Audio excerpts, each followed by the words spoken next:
なのにどうしてさよならは言えたのダメだねダメよダメなのよ I bet you all know about this meme already, and maybe some of you have grown tired of it. Be grateful for me because I stopped it. If you aren't familiar with that meme yet, then let me give you a short history of it. It came from a game called Yakuza, or now it's called Like a Dragon, officially, which is the proper translation of its Japanese original title, Ryuga Gotoku. And I kid you not, that meme came from a karaoke minigame, specifically the Yakuza 0. Now, for those of you who aren't familiar, you might be thinking, a karaoke minigame? I thought the game was about the harsh reality of the Japanese underworld. Well, it still is, but that's what makes this game sensational in the first place. If people's first impression of the game was like, this is Japanese GTA, or Sleeping Dogs but Japanese, I don't blame them. But it's wackier than that, in my opinion. And now, with the release of Like a Dragon 8 Infinite Wealth last January, with more wacky stuff the Ryuga Gotoku studio put into the game, the franchise in general receives a much bigger praise. The fanbase is evolving and expanding, to the point where there is a brief moment when someone mentions something about Infinite Wealth, the replies are invaded by the fandom. But how did it get there in the first place? How did the franchise reach this point? How did the game defy expectations?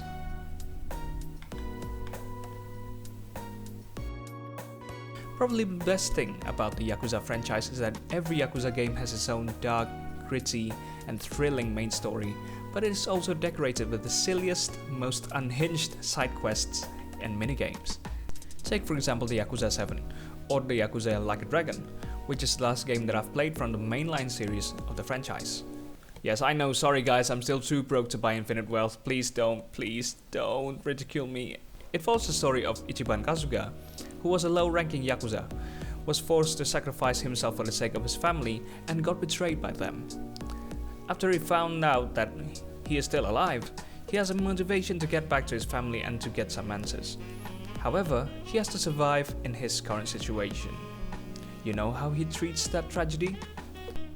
It's so funny that instead of just sulking, seeking revenge or anything, he's just going to inch closer to his former family slowly by pretending as an RPG protagonist, when in fact he is in the game. When you play the game, you will be met with the wildest and goofiest possible encounters and or sub-stories. For example, you have to rebuild a dying business with a chicken as one of your managers, I know right? You have to go to the sewer as the dungeon to grind and fight a trash bag mimic? You must stay awake all the way through a classic film that receives a 5-star rating on Letterboxd if you want to be called a cinephile, and you must fight heavy machinery and a giant vacuum at some point. However, those don't feel cheesy, cringy, or even offensive. The folks at RGG Studio and the localizers understand the task of how to make jokes that transcend borders and languages. And they did it. Yakuza games are not only known for their crime drama, but also the goofy side stories all around the world. Even the spin-off series called Judgment and Lost Judgment are also known for the same aspects. Friendly reminder to play Judgment and Lost Judgment because you all are missing things out. Alongside those aspects, the story will get you to see the humane side of the characters, despite the main stories being dark, gritty, and brutal. Like in Yakuza 2, 3, and 6, you'd get to see Kazuma Kiryu, the main character of the series for 8 different games in the franchise, showing his soft side to his close ones. You probably have seen how Majima treated Makoto Makimura. You could see how Shun Akiyama is genuinely a nice guy, although him being an EP kinda guy. So it's not all rainy and gloomy all the time, but the sunny parts of the lore are something that the fans often celebrate in the fandom. That's why, though I'm glad to see that people came for the Damidane meme, for Majima said a little trolling to Kiryu, for Saejima fighting a bear, for Ichiban to treat his schizophrenia, and many more, but then they chose to stay to be a true fan of the franchise because of the whole game, particularly because of how the story was written.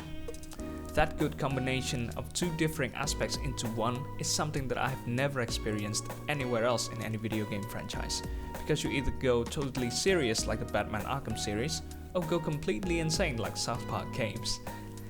Yakuza franchise has a good balance between them, to give you an experience of a lifetime, because they have a solid ground to build upon and expand it in a stable manner.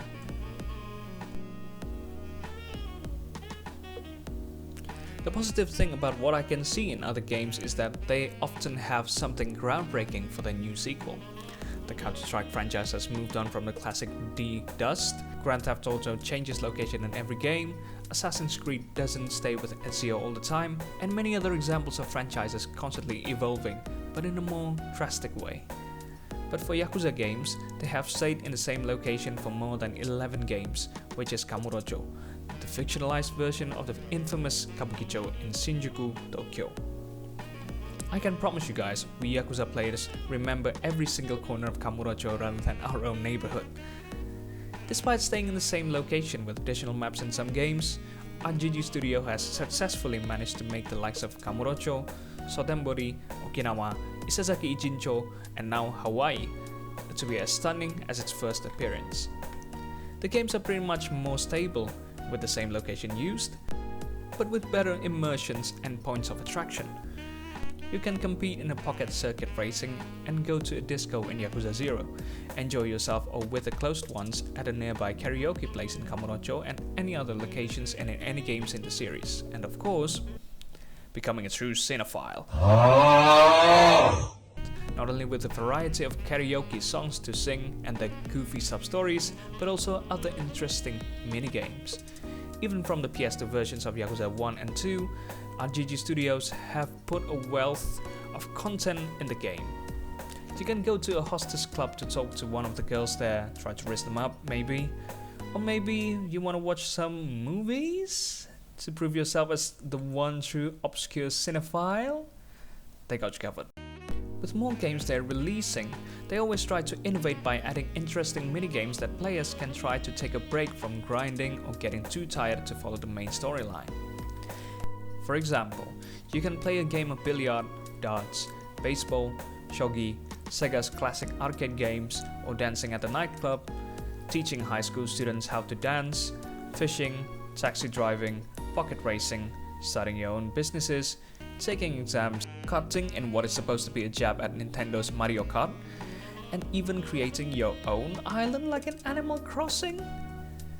They are all in one franchise. You don't need to buy a separate game, you don't need to buy a retro arcade machine, you don't need to buy your own karaoke machine, and you don't even need your friends to play with them. Yeah, screw your friend. You just need Ichiban, cause he's your bro. Yeah bro, Ichi bro. But with that amount of content, you won't feel like the games are bloated. First things first, they won't force you to play all of them, but will only introduce you to the new features. They are not a necessity to your gameplay, but they are just good side dishes to the main course, which you can still enjoy the entrees, but adding them with sides will make them more enjoyable. Except for one minigame, the one that shall not be mentioned. Mahjong. But it's not like they're just empty minigames without any purpose. Besides giving a different tone and experience to the game, they're actually rewarding in some ways. You can unlock different items that you might need or to complement your gameplay for the main story, or even just to give you pure entertainment. Some sub-stories might be unavoidable, but they can help you finish the game. That's what I really love about Yakuza games, where you can get a different vibe from the gameplay, but at the same time, it will also give you some benefits for the long run. It may upset you a little bit if you like a multiplayer option to be available in a game you bought. Maybe it's cause you imagine this game to be like, oh wow, this is the Japanese GTA! But bad news for you, Yakuza games don't have a multiplayer option, or sort of. Hey, wait, don't click away just yet, because again, this isn't your average single player game. As I have explained before, with the previous 3 factors that made the game rated highly, the Yakuza franchise offers a very good single player experience, comparable to any great JRPGs out there. I think I might compare this game closely to the Persona franchise, rather than your typical story-based third-person shooter like GTA. It's because in Yakuza games, because you will be preoccupied with the intense storyline and the numerous attractive contents in the games, you will enjoy more fun and excitement to the point where you think, well, this doesn't need a multiplayer mode. The main storyline, for example, it might have very lengthy cutscenes and conversations, but they're the meat and bone of the plot, and they can highlight the characters' unique traits and how they interact with each other. Players, like me, may spend more time to find out what happens next to each character, what are their motives, their possible involvements in the issue raised by the story, and more specifically, to Yakuza Like a Dragon and Infinite Wealth, the interactions between each party member are interesting. You will likely spend more time grinding your ass to upgrade the skills of the playable characters in the game, or the party members. You will be busy collecting items, gaining money, trying out Coliseum battles, or going down to the sewer just to make every battle smoother. You will also be occupied with random encounters from thugs, random delinquents, mafias, and yakuzas. You're going to eat every meal at every restaurant in the map to gain some XPs to upgrade the skill tree, or you will just try to entertain yourself by finding the silliest sub-story in the game. Hence, you will have no time to think about multiplayer mode, because it's already a very complete game that'll immerse you in the experience of former Yakuzas and a detective living with the dark Japanese underworld. And of course, its goofy side. Even without being able to play with your friends to beat them up to oblivion, you can still enjoy it to the fullest. Despite having its downsides like having to grind to make boss fights easier and having to sit through lengthy cutscenes, but I can assure you that every single content in this game is what makes the franchise so popular. The great mix between the dark theme of the underworld and the lighthearted side of each character, some great side activities in just the right amount in every single entry, so it's no wonder that Yakuza has been defying expectations now. He said the title! The franchise has been successful to capture the hearts of both the fanbase and the critics. Kudos to the team at RGG Studios and SEGA. The fanbase is also one of the most welcoming and the most unhinged ones, so even if you're new to the series, they will influence you to give every single entry a try and finish it, while spamming you the same picture of Makoto Date from the Yakuza 6 promo. It is more than just an average beat-em-up game, more than just an average JRPG, and especially beyond the notion of a Japanese GTA. You will enjoy every second of it, no matter how many times you got mugged by Majima on the streets of Kamurocho in Kiwami 1, or how frustrating it was to chase a dog in Yakuza 3. This has been Zima. Play Yakuza now. See you when I see you.